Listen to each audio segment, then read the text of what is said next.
जय हिंद दोस्तों, आप सभी का स्वागत है Vijay G S for family में। दोस्तों, आज का जो हमारा चैप्टर है वो बहुत ही अच्छा होने वाला है, जो कि मौर्य साम्राज्य पर होगा।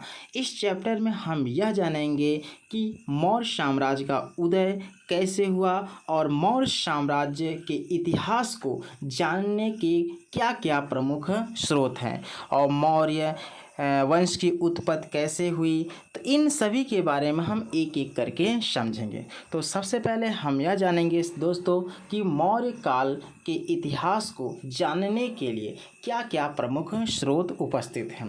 बात करते हैं दोस्तों कौटिल्य का अर्थशास्त्र। क्लियर है? आपकी जानकारी हेतु बता देते हैं, कौटिल्य का अर्थशास्त्र जो है चाणक्य जी के द्वारा लिखा गया। क्लियर है? तो चाणक्य जी का नाम कौटिल्य और विष्णुगुप्त भी है, ध्यान दीजिएगा। और उसके बाद कौटिल्य का अर्थशास्त्र जो है मौर्य काल के इतिहास को जानने का एक बहुत अच्छा यानी प्रमुख स्रोत है।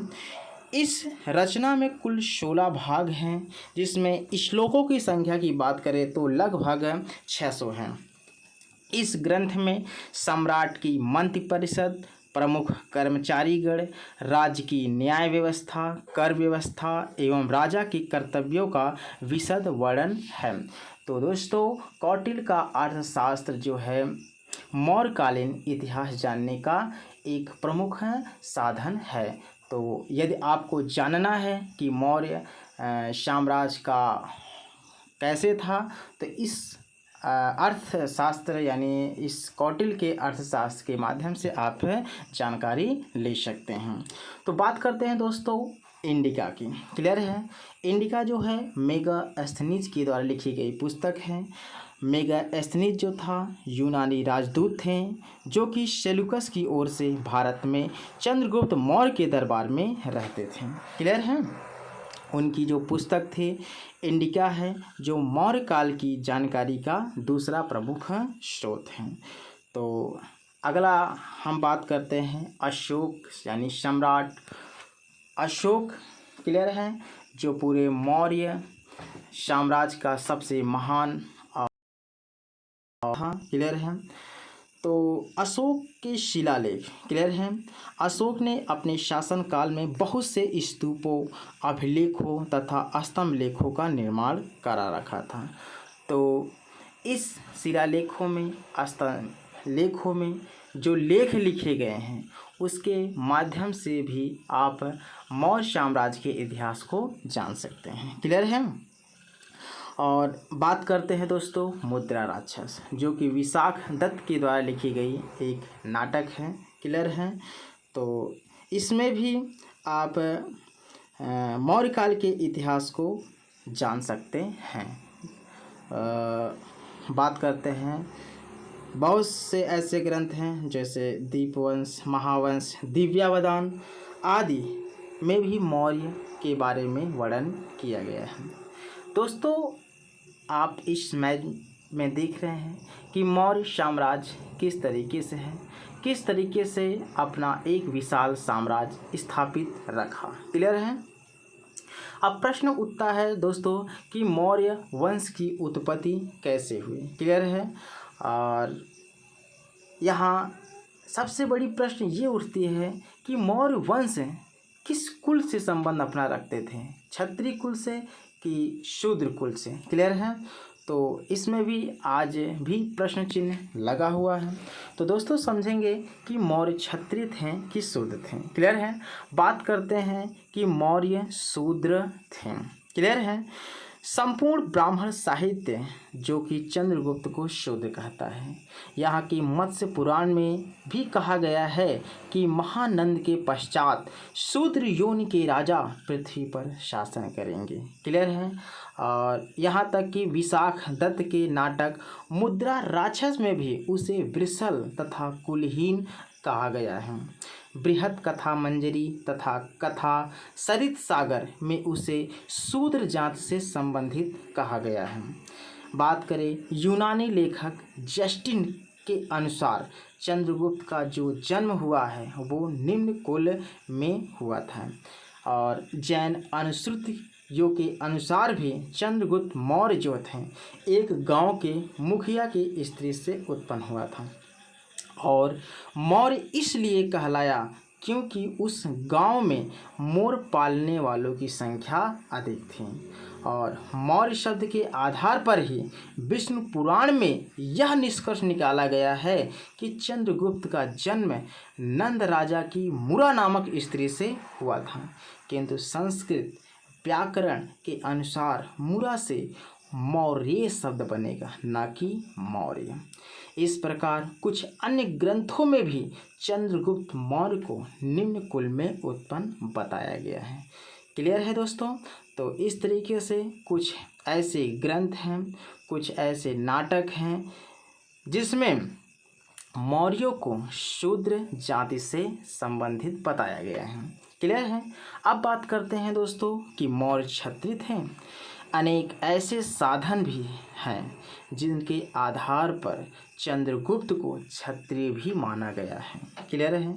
बात करें बौद्ध ग्रंथ दिव्यावदान में चंद्रगुप्त के पुत्र जो हैं बिंदुसार और अशोक को क्षत्रिय कहा गया है। क्लियर है? तो बौद्ध ग्रंथ दिव्यावदान में चंद्रगुप्त के पुत्र किसको, बिंदुसार और अशोक को क्या कहा गया है, क्षत्रिय कहा गया है।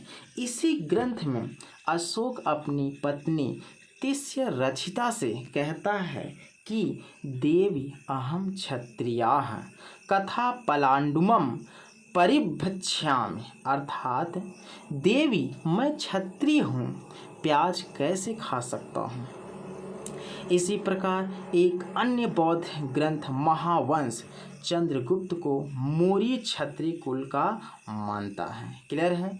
तो इस तरीके से दोस्तों बहुत सारे ऐसे ग्रंथ हैं, क्लियर है, जिसमें मौर्य वंश को क्षत्रिय कुल से बताया गया है। क्लियर है? और यहाँ तक कि अगर हम चाणक्य की बात करें दोस्तों, चाणक्य जो था एक कट्टर ब्राह्मण था। क्लियर है? जो कि उस वक्त अगर चंद्रगुप्त मौर्य क्षत्रिय नहीं होता यानी शूद्र होता तो जाहिर सी बात है चंद्रगुप्त मौर्य को चाणक्य कभी भी अपना शिष्य नहीं बनाता। तो इस तरीके से कुछ इतिहासकारों ने ये भी तर्क दिया कि जो चाणक्य थे चंद्रगुप्त मौर्य को अपना शिष्य इसलिए बनाया क्योंकि वो क्षत्रिय कुल से संबंधित थे, इसलिए। क्लियर है?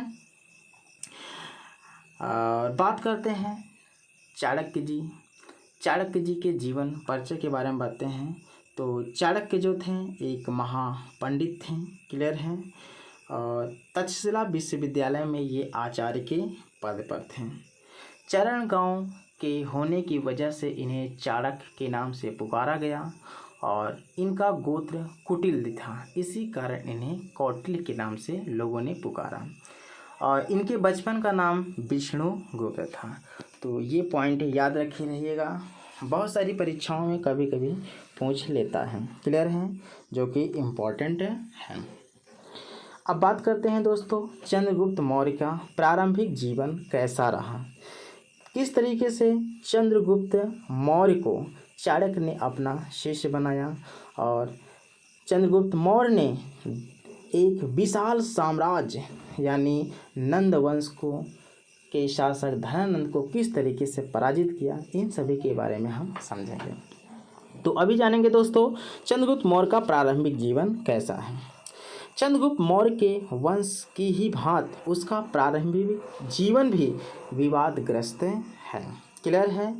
और इसके प्रारंभिक जीवन के बारे में भी इतिहासकारों में अभी भी प्रश्न चिन्ह लगा रखे हैं। बौद्ध अनुसूतियों में उसको एक ग्रामीण मयूर पोषक जाति के किसी सरदार का पुत्र कहा है। कुछ विद्वानों के अनुसार उसके पिता की मृत्यु जो है किसी सीमावर्ती झगड़े में हो गई। क्लियर है? तो जब उसके पिता की मृत्यु हो गई तो उसकी माता जो है भागकर यानी अपने जीवन रक्षा यानी जीवन को बचाने के लिए वो भागकर पाटलिपुत्र में चली गई। क्लियर है। जब पाटलिपुत्र में पहुंची तो चंद्रगुप्त मौर्य जो था उस वक्त अपनी माँ के गर्भ था। तो ध्यान दीजिए, पाटलिपुत्र में ही चंद्रगुप्त मौर्य का जन्म हुआ और कुछ दिनों तक उसका बाल्यकाल किसी ग्रामीण के यहाँ बताया जाता है हुआ था। उसके बाद एक शिकारी के माध्यम से उसका मतलब लालन पालन किया गया। बाद में क्या हुआ, चाणक्य जी का जो नज़र है, जब धीरे धीरे बड़ा होने लगा चंद्रगुप्त मौर्य, तो चाणक्य जी की नज़र जो है चंद्रगुप्त मौर्य पर पड़ा। तो उस वक्त चाणक्य चंद्रगुप्त मौर्य की वीरता शौर्य को देखकर बहुत ज़्यादा प्रभावित हुए और उन्होंने चंद्रगुप्त मौर्य को अपना शिष्य बना लिया। क्लियर है। और चंद्रगुप्त मौर्य को जब उन्होंने अपना शिष्य बनाया तो हालांकि इसका रीज़न था क्योंकि चाणक्य जो था किसी समय धनानंद यानी नंद वंश का जो अंतिम राजा था धनानंद, उसके राज दरबार में किसी समय बहुत अपमानित हुआ था। क्लियर है। यानी धनानंद ने काफ़ी उसको अपमान किया था, उसका अपमान किया था यानी चाणक्य का, जिसका बदला लेने के लिए चाणक्य ऐसे वीर पुरुष की तलाश कर रहा था जो नंद वंश की राजा जो थे धनानंद को पराजित कर सके। क्लियर है। तो ये सभी गुण चंद्रगुप्त मौर्य में देखने को मिला, इसी कारण चाणक्य ने उसे अपना शिष्य बना लिया। तो आप देख रहे हैं इमेज में जो चंद्रगुप्त मौर्य हैं एक वीर योद्धा हैं जिन्होंने एक विशाल साम्राज्य यानी नंद वंश को उखाड़ कर फेंक दिया, जो उस वक्त अपने आप में एक विशाल साम्राज्य था। नंदवंश के अंतिम शासक धनानंद को युद्ध में पराजित करके चंद्रगुप्त मौर्य ने मगध पर मौर्य साम्राज्य की स्थापना की। क्लियर है।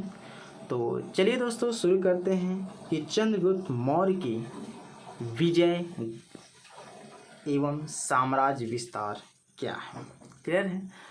चंद्रगुप्त मौर्य का जो प्रथम विजय था वो पंजाब एवं सिंधु विजय था।